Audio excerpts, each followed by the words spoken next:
బంగారం, బ్యాంకులు, ఇతర ప్రైవేటు సంస్థల్లో ఉన్న విడిపించి కొనబడను. కొమ్మూరి గోల్డ్, ఆంధ్ర మరియు Telangana. Hi viewers, welcome to our channel. ప్రస్తుతం మనతో పాటు ప్రముఖ పొలిటికల్ అనలిస్ట్ కృష్ణ కుమార్ గారు ఉన్నారు. వాళ్ళతో మాట్లాడుతున్నాం. నమస్కారం మేడం. మేడం, జగన్మోహన్ రెడ్డి గారు అసెంబ్లీకి రానున్నారు. మొన్నే మనం చూసాం, మనం టాపిక్ కూడా చేసాం. సో ఇంతలో ఇంకో నిర్ణయం తీసుకున్నారు ఆయన. మొత్తం ఎమ్మెల్యేలు కలుపుకొని ఒక మాక్ అసెంబ్లీకి వాళ్ళ పెట్టేశారు. 10:30కి అయితే స్టార్ట్ అయిపోయింది. సో ఈ మాక్ అసెంబ్లీ ఏంటి, ఇది నిజంగా ఉంటుందా, దీని వల్ల ఆయనకి ఏంటి లాభం, ఏ విధంగా చూస్తారు మేడం ఆయన ఈ మాక్ అసెంబ్లీ గురించి ఏం చెప్తారు? ఆయన స్థాయిని ఆయన తగ్గించుకుంటున్నాడండి. ఇప్పుడు 11 సీట్లు ఇచ్చారు. ఒక్క సీట్ ఇచ్చిన వాళ్ళు కూడా ధైర్యంగా అసెంబ్లీకి వెళ్తారు నాకేంటి అని.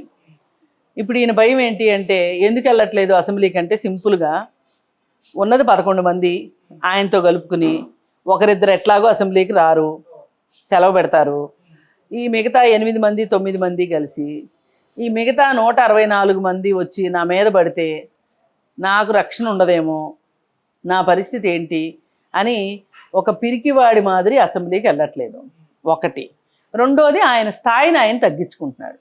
ఇప్పుడు మాక్ అసెంబ్లీ, మాక్ పార్లమెంటు మీరు ఎప్పుడైనా విన్నారా ఈ మాటలు? ఎక్కడ జరుగుతాయో? స్కూళ్ళల్లో జరుగుతాయి. స్కూళ్ళల్లో అసెంబ్లీ అంటే ఎలా ఉంటుంది అని మాక్ అసెంబ్లీ అనేది అదే అర్థం, అక్కడ పెడతారు. ఈయన అసలు అసెంబ్లీలోకి వెళ్ళే అవకాశం ఉంటే కూడా వెళ్లకుండా ఆయన స్థాయిని ఆయన తగ్గించేసుకుని మాక్ అసెంబ్లీ నడుపుతున్నాడు అంటే ఏం అర్థం చేసుకోవాలి? అంటే ఇక ఆయన స్థాయి, నా స్థాయి చిన్నపిల్లోడి స్థాయి, స్కూల్ గోయింగ్ చైల్డ్, నేను డిగ్రీలు ఎంఏలు అన్నీ అయిపోయి ఉద్యోగం వచ్చిన పరిస్థితిలో కూడా నేను ఇంకా స్కూల్ స్థాయిలోనే ఉంటాను అని చెప్పటం అనేది ఆయన మానసిక అపరిపక్వతకి, ఆయన రాజకీయ అపరిపక్వతకి తార్కాణం. ఇంతకంటే ఏమీ లేదు. అసలు మాక్ అసెంబ్లీలో ఉండాల్సిన కర్మ ఏంటండి? ఇప్పుడు నీ మాక్ అసెంబ్లీలో తీసుకున్న నిర్ణయం ఏదైనా చెల్లుబాటు అవుతుందా? నువ్వు అక్కడ కూర్చొని నీ నియోజకవర్గానికి సంబంధించిన, నీ నియోజకవర్గం కావచ్చు, మిగతా 10 మంది నియోజకవర్గాలకు సంబంధించి ఏదైనా ఒక సమస్యను ఎత్తిపెట్టి ఈ సమస్య పరిష్కారం కాకపోతే నేను ఈరోజు అసెంబ్లీలోంచి వెళ్ళను అని నువ్వు అసెంబ్లీలో కూర్చో, నీకు గౌరవం విలువ పెరుగుతాయి. నువ్వు ఎందుకు వెళ్ళావు అసెంబ్లీకి అంటే, నేను కూర్చోవాల్సిన సీఎం పోస్ట్లో చంద్రబాబు నాయుడు కూర్చున్నాడు, ఎట్లా కూర్చుంటాడు అనేది ఒక బాధ. కనీసం నాకు ప్రతిపక్ష హోదా కూడా ఇవ్వలేదు, అలాంటప్పుడు నేను ఎందుకు కూర్చోవాలి లోపల అనుకుంటున్నాడు. కానీ ఈ ప్రతిపక్ష హోదా గురించి అసలు నువ్వే కదా ప్రపంచాన్ని మొత్తానికి విడమరిచి ఆక పోక మొత్తం చెప్పింది నువ్వే కదా. విడమర్చి చెప్పావు, నీ 4 సీట్లు కొన్నానంటే నీకు ప్రతిపక్ష హోదా కూడా దక్కదు పో అన్నావా? అంటే ఎన్ని సీట్లు ఉండాలో నీకు తెలుసు. మరి ఇప్పుడు ఎట్లా అడుగుతున్నా? అసెంబ్లీ రికార్డ్స్ తీస్తే అవి వస్తాయి కదా బయటికి, ఆ వీడియోలే కదా వేసారు ఆ మధ్య. నీకు ఎందుకు ఇంత పరువు తీసుకుంటున్నాడో అర్థం కావట్లా జగన్మోహన్ రెడ్డి. నిజంగా వైఎస్ రాజశేఖర రెడ్డికి జరగాల్సింది కాదు ఇది. ఒక కొడుకు అంటే ఏదో సామెత ఉంది కదా, పండిత పుత్ర పరమ సొంట అని. ఆ సొంటలాగా అతను నిరూపించుకుంటున్నాడు అతని సొంటత్వాన్ని.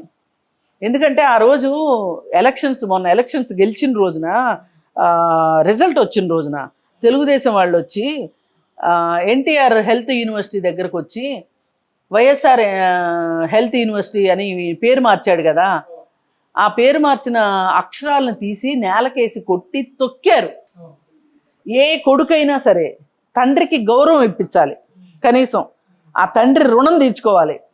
నువ్వు గౌరవం ఇప్పించలేకపోయావు, కనీసం అలానా ఉండు. గౌరవం తీసే పని చేసావా? మొన్నటికి మొన్న ఇప్పుడు నువ్వు ఆ రోజు నీ అత్యుత్సాహమేగా యూనివర్సిటీ పేరు మార్చడం విషయంలో, అధికారం ఉంది కదా అనే పొగరతోనే కదా చేసావు. మొన్నటికి మొన్న చెల్లికి ఆస్తి పంపకాల విషయంలో రోడ్డును పడ్డారు కదా. రోడ్డును పడి అసలు షర్మిల వైఎస్ రాజశేఖర రెడ్డికి పుట్టలేదు, కడప చర్చి దగ్గర దొరికింది అని విమలమ్మ అన్నట్లుగా వార్తలు వచ్చినాయి. ఇంతకంటే దరిద్రం దుర్మార్గం ఏమన్నా ఉంటుందా? అసలు ఆ కన్న తల్లి కడుపు ఇప్పుడు అసలు ఇదే మాట కనుక వైఎస్ రాజశేఖర రెడ్డి గారు ఉన్నప్పుడు అనటానికి వీళ్ళెవరు సాహసించేవాళ్ళు కాదు. అంటే అప్పుడు చూపించేవాడు ఆయన ప్రతాపం ఏంటో.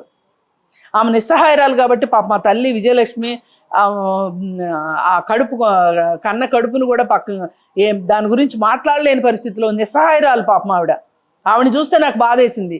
ఇలాంటి కొడుకు వల్ల కదా ఇట్లాంటి మాటలు పడింది ఆ తల్లి. ఇలాంటి కొడుకును కని కదా వైఎస్ రాజశేఖర రెడ్డి గారు ఆయన లెటర్స్ని కాళ్ళతో తన్నించుకున్నాడు. ఇలాంటి కొడుకు, ఈ కొడుక ఏ తల్లిదండ్రులకైనా కావాల్సింది. ఇప్పుడు చక్కగా నీకు 11 సీట్లు ఇస్తే 151 సీట్లు ఇచ్చిన రోజు పరిపాలన చేయలేకపోయాం.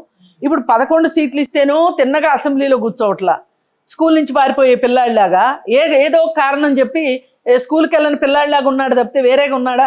అన్నీ పిల్ల చేష్టలే. మంచిగా ఫీజు కట్టి చక్కగా క్యారేజ్ సర్దిచ్చి బ్యాగ్ సర్దిచ్చి షూ వేసి టై కట్టి యూనిఫామ్ వేసి స్కూల్కి వెళ్ళరా నాయన అంటే నేను స్కూల్కి వెళ్ళిన మొర్రో అని ఏడుస్తున్నట్లేదు. ఏది ఏమైనా జగన్మోహన్ రెడ్డి పిల్ల చేష్టలు కనిపిస్తున్నాయి తప్పితే ఇక్కడ వేరే ఏమీ లేదు. జనాలు కూడా ఇదే ఆలోచిస్తారు. అసలు నువ్వు తేల్చుకోవాల్సింది, నిన్ను గెలిపించింది అసెంబ్లీ కోసమని కదా. 40% ఓట్లు వచ్చాయి కదండి ఇతనికి. ఆ 40% మంది ఏం ఫీల్ అవుతారు? అబ్బాయి ఈయనకు ఓటు వేసినా ఓటే, అయిపోయినా ఓటే, నోటాకి వేసినట్టు అయింది ఈయనకు ఓటేస్తే అంతే కదా అనుకుంటారు. నోటాకి వేసినట్టేగా. ఈయన అసెంబ్లీకి వెళ్ళి మాట్లాడితే కదా ఏదైనా అయ్యేది. అంటే ఇప్పుడు చంద్రబాబు నాయుడు భయపడిపోయి లేదు నీకు ఇస్తాను ప్రతిపక్ష హోదా అని లోపలికి పిలుస్తాడు అనుకుంటున్నాడా? నువ్వెంత చూరు కింద కూర్చున్నా నిన్నేం పిలవడు.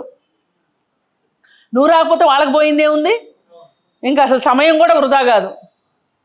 వాళ్ళు చేయాలనుకున్నవి చేస్తారు చక్కగా కూర్చొని. నువ్వు బయట కూర్చొని ఏం చేస్తుంటారు అని గుర్కావాడికి మధ్య కాపలా గాయాల్సిందే తప్పితే వేరే ఏమీ లేదు. అంతే కదా. నువ్వు నీ మిగతా 10 మంది 11 మంది కలిసి అసెంబ్లీకి కాపలా కాసినట్టుంది. ఇంకా మార్షల్స్ వాటిలతో పని లేకుండా మీరు కాపలా కాసినట్టు అయింది. గురకా పని చేస్తున్నారు మిమ్మల్ని. మీరు అసలు అసెంబ్లీలోకి వెళ్ళి శాసనాలు చేయించే పనిలో మీరు ఉండంటారా నాయన అని పంపిస్తే నువ్వు అరిచి గీ పెడతావా, గగ్గోలు పెడతావా, తిడతావా, శాపనార్థాలు పెడతావా, ఏమన్నా చెయ్యి. అసెంబ్లీ లోపల కూర్చొని చేసి చూపించు, బాగుంటుంది. నువ్వు బయటకు వచ్చి మాకు అసెంబ్లీ ఏంటి అసలు? అందుకని ఏ రకంగా చూసినా అతని మానసిక అపరిపక్వత, రాజకీయ అపరిపక్వత, రాజకీయ శూన్యత ఇవన్నీ